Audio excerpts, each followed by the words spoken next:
Today on the Music Reel, I have Manny, Michael and Mark from the Pushworth Group.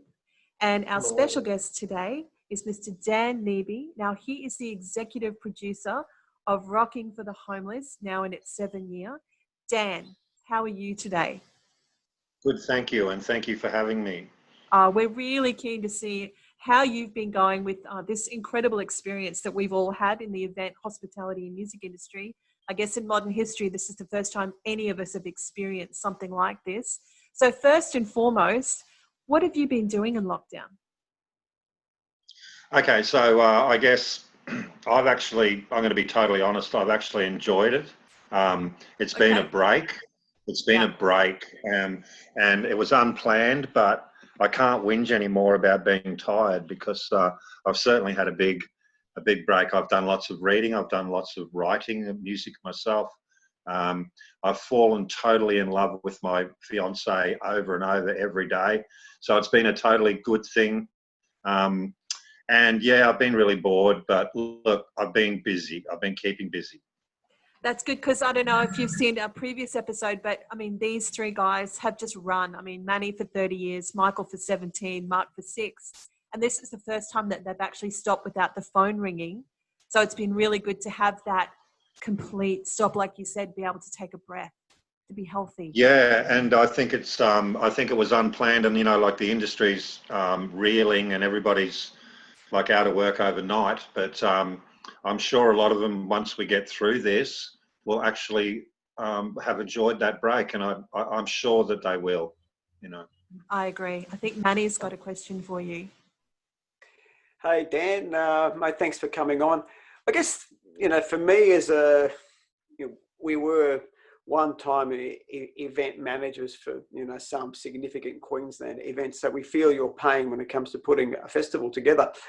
As we filtered out of that particular marketplace, and I guess we understood that it was a new world then. There were changes, there were compliances, extra public liability insurances, which just made the whole exercise of running a festival or promoting a festival just not viable.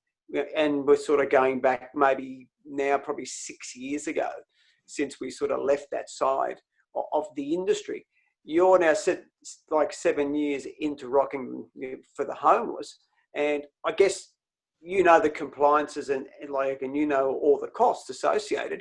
But with COVID, this whole post-COVID situation and actually running a festival, I'm looking at what additional compliances are imposed upon you and how that will impact on the production of your festival. I think you're touting for the November timeframe this year.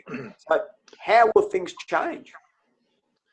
Well, from our point of view, I guess I should really explain Rockin’4 The Homeless a little bit business-wise. We're a little bit different from you guys. You guys have money on the line. People have money on the line. This is a charity, and we're all volunteers. We don't ever handle the money. We don't ever touch the money. We source sponsorship to pay for the event. So before the doors are open, the whole event's paid for. And that's done via naming rights, sponsorship, food trucks, all that sort of thing. So we are lucky in the sense that we don't have a lot on the line. Personally, we all put into this 100% 6 months of the year and make it all work. So from that aspect, we're not under the pump like many other people. We are under the pump because we have to provide a decent festival, decent entertainment, good production. All of the logistics have to be just the same as any other festival. From what COVID's done for us is, I guess from a sense of where we were lucky this year, where we had a massive site given to us free of charge for, it was on June, I think it was June the 12th, from memory, I think it was June the 12th we were going to do Rockin' this year, and we were gifted a $50,000 infrastructure to do that. Now, this year, we're planning on going in December, provided the restrictions are lifted and we can have more than 500 people, or even if we can only have 200 people, we're going to diversify, and we're going to do a matinee show, and we're going to do a night show, and we're going to split the love, and we're going to shorten everything. I think it's made everybody think properly, and I think this has been a good thing in many ways, because I've had plenty of time to think. Our team have had plenty of time to think. The only hiccup that I can see from our point of view is we've had sponsors drop out when everything fell, everything went through and everything changed. Those businesses have been affected. Yeah. So sourcing that sponsorship is going to be our big job to go ahead. But again, I think, there's a lot more things available to everybody. That's great to hear. Mark. Yeah, so we are very fortunate. And look, I mean, I've been in the industry since I was 16 years old and failed in so many ways and succeeded in many. And I don't think I've got the balls to actually go out and do a festival like you guys do, or these guys that are doing that stuff, because I mean, I've stressed, we've all gone through this. I want everything to be simple. So I've decided to use my knowledge and my team's knowledge, and all of us as a group, to just put that into one event a year. Let's just help out and do that stuff, and then move on and do our own things. So we're fortunate that way. Fantastic. Mark. Dan, I guess I have to ask a question from the community sort of point of view. Obviously, running for 7 years now, you've got a lot of long-term fans that are that love the event and come each year. What can the average punter do to sort of keep the balls rolling and keep these festivals in the long term happening?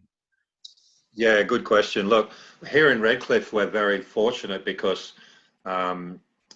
Redcliffe supports the Breakfast Club, and the Breakfast Club are, again, 100% volunteers.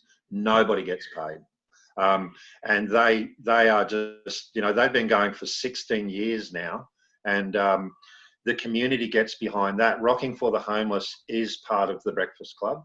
I am a volunteer for the Breakfast Club, as everybody else is. So the average punter here is very supportive. The community at large is very supportive of this event.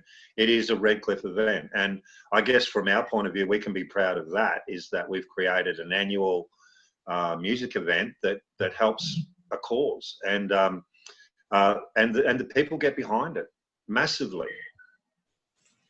That's so good to hear, because I think this whole experience, it's bringing people into a local perspective, and you've already got that set up. So I guess, that's what we're really, when we're talking to everyone, we're hearing all over the world, it's the focus is now on a local community, keeping that local connection happening. So that's really what Rockin’4 The Homeless has been about the entire time anyway. So you're one step ahead of everyone else. You've already adapted.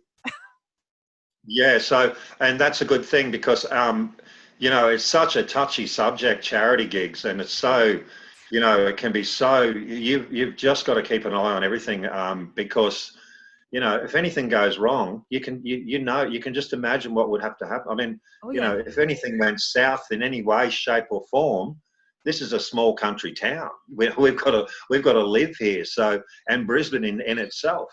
So there's so many people involved, and so many, it's just grown. I mean, I used to do everything myself for 3 years, and now slowly, a few people come in, and now our team is like 12 people, and it's just amazing. And everyone's got their roles. Everyone is in charge of something. So, and that's community spirit. And, you're right, Nicola, is that one thing this has done is brought the community together. Like, we've got so many things out here, regardless of music. We've got Facebook pages that if anyone needs anything, this community just jumps on it. I'm sure you guys do where you are too. Yep, we do. Yeah, Michael. Yeah, Dan, I really like hearing your positivity in this time, and there's obviously so many different stories and different people have encountered, all different scenarios. Where does all the positivity come from? Well, yeah. So, look, alcohol didn't affect me when we went into lockdown. I was an alcoholic already, so it was all good. But look, You've got to be positive, Michael. You've got to be positive. Yeah. You've got to be creative. You've got to be, leaders, anyone handling something. I mean, you lose your shit. Everyone's going to lose their shit. You've got to be positive. You've got to be on the game, on the A game.